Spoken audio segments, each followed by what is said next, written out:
Hi everybody, my name is Andrew Cohn. I want to say thank you very much for coming and seeing my video today. If you haven't seen any of my videos yet, I have two other videos.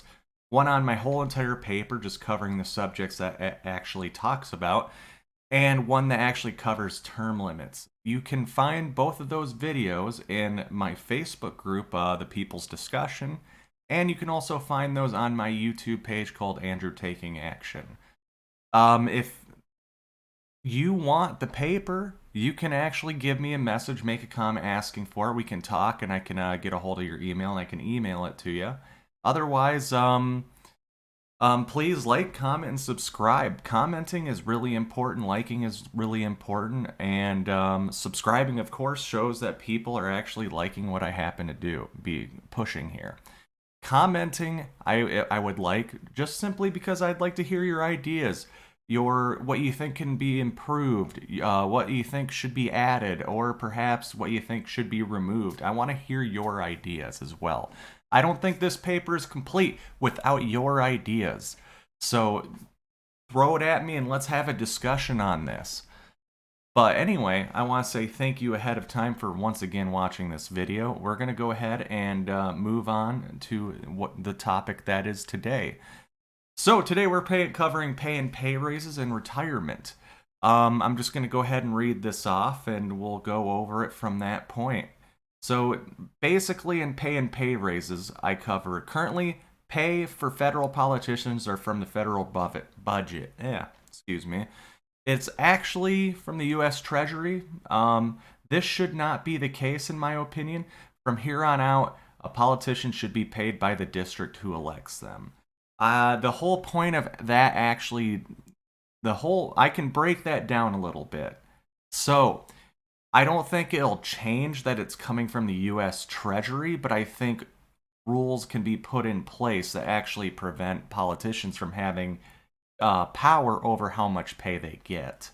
So currently, right now, the issue we're having is that politicians can simply vote for their pay to increase or even their retirement to increase. I don't think that is right. And I know that we need to find a way in order to prevent that. I think by separating politician pay from the normal federal and state income tax or any kind of tax. And I'm not saying that we should increase taxes. I'm just saying we should separate it and make it more visible on our paychecks. Like for instance, when you get your paycheck, you have how much federal tax you've paid, how much state tax you've paid, how much you've put into Social Security. And then right underneath that can be politician pay. So the idea is to make it more aware of what people are actually paying on a regular basis to their government for politician pay. And I think through this process, we can also put limitations and tweaks that say politicians can't just simply vote for a raise. I think each politician's pay should come from specifically their district. So it's not just being lumped into the whole entire federal budget in the U.S. Treasury with everything else. And I take it's relatively the same when it comes to the state government. I'll be honest, I have to do a little more research on state with this regards. I can't imagine it's much different. I'm sure there's a state treasury that everything goes through and it actually allows state representatives and senators and other politicians to be able to just simply vote to raise their wages. And I know I've met many people that feel that is wrong. They should not be able to do that. And one example that where they actually did that was, I would say, during COVID last year. I can't remember if it's October or November when they did this. They basically passed a $600. Actually, now that I think about it, I think it was November. But they gave everybody $600 for the emergency pay, basically, for COVID. And, well, in that same bill, they had a ton of foreign aid that they sent out. And then to top it off, they also put in that as well, a pay raise for themselves. Which, let's be honest, that's completely wrong. They shouldn't have been allowed to do that. So, I that's my take on it. The next part I'd have to say is politicians can no longer vote to raise their pay. That is a rule that I want put in. If they wish for a pay raise, they can get that by asking their districts for a pay raise or gain a pay raise through reelection. I feel that if you get reelected, then yeah, I think you deserve a pay raise. People think you're doing a good job. They reelected you. You're being kept in office rather than them voting in a new person. I think you kind of deserve that. The other thing I need to add in here, honestly, and I think this should probably be a thing because I can't be too cruel towards it because, screw the politicians, right? But the honest truth is they should probably have an annual pay raise, yeah. Not kind of like how everybody else gets an annual pay raise. It's technically it's a job, and they deserve that, and it has to go up along with cost of living and so on and so forth. Um, the next thing comes to re-election, I think 100%. If you're being put into the position over somebody else and they're keeping you in that position, they think you're doing a good job. You, I think, are deserving of a re-election. And if they're having trouble with living costs, so on and so forth, they can go to their district and ask them for a pay raise. Um, that's just my honest opinion on it. I think by having it come directly from the districts, I think that limitations can be put on federal politicians and state politicians when it comes to voting for their own pay raises. Because now the U.S. Treasury for the federal politicians isn't just getting a federal budget and lumping everything into it and giving all that ability to the politicians to vote on how they're spending it. They're now having to get they're now having to get some kind of permission from districts on what they're doing with it. So now you're having politician pay separate from the actual federal budget. But anyway, so the next part would be retirement. Retirement is given even after only serving 5 years. Now, when I say this, this is in regards to federal House of Representatives and I believe the federal Senate. From this point on, retirement can only be acquired by reaching term limit. And as if you've watched my previous video, I said term limits are technically two different scenarios. Term limits are either 10 years in that specific office and you leave politics. You're out. You're out of the government. You just go back to being a civilian. If you go from that position after reaching term limit and run for another position, you cannot acquire retirement. So that is a big part on that because that's also limiting it. So now the other thing to take into account is I'm trying to encourage people on a low level to move up to a higher level.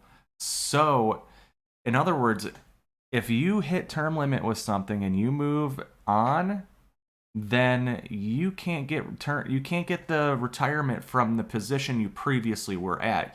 You have to do either term limits or hit max years in service. In other words, we'll say 20 years. 20 years, you hit max years in service. So once you hit the 20 years, then you can acquire the retirement from the office you're in. When you retire, you get the retirement from the office that you're in. So if you move from, let's say, federal, which I would say retirement can be better, or you can get a better retirement being a federal politician than you can at like a state level or a local level, that actually is supposed to try and encourage people at a low level to move to a higher level. I feel that that's important because then that way we can encourage people who are more in the community, who have served in the communities, to move up. Then that way people that have served in communities and districts are the ones that are most familiar with their districts, move up to the higher areas that actually represent those districts. Sorry if I don't say that too well. I hope I'm pretty sure that's pretty straightforward. But anyway, So if you run, as you can see, I said if you run for another political office, you cannot claim retirement. Another thing I'd like to bring into account with pay and pay raises is originally, I believe, the founding fathers, they were the ones that put in place that federal pay would be with the U.S. Treasury instead of being from the states. And the reason why they said that was simply because, and I don't have the specific quote on me. Unfortunately, I do have the quote. I was kind of an idiot and left my whole entire outline of this video at work. Forgive me for that. If you all want me to, I can definitely make another video on this. But anyway, to move on. So the basically what the quote was is it said it was trying to prevent the central government, the federal government, from being influenced by the states. So, and I agree with that to an extent. I I agree that the central government is actually separate from the state governments. They need to be that way. The federal government has different responsibilities than the state governments do. And by separating them, we don't want our states to influence our federal government too much. By all means, there's always going to be influence there, and I think there needs to be some kind of influence because what the states and the union are doing, I think the federal government needs to keep up with at the same time. And that term limits come into that. Having people flowing through politics, I think, will help that because the whole point of this is to maintain, as I've said many times, is to maintain people keeping up with technology. I don't think people at the age of 81 years old can keep up with current technology. And let's be honest, I'm 31 years old. I have a hard enough time keeping up with new technology.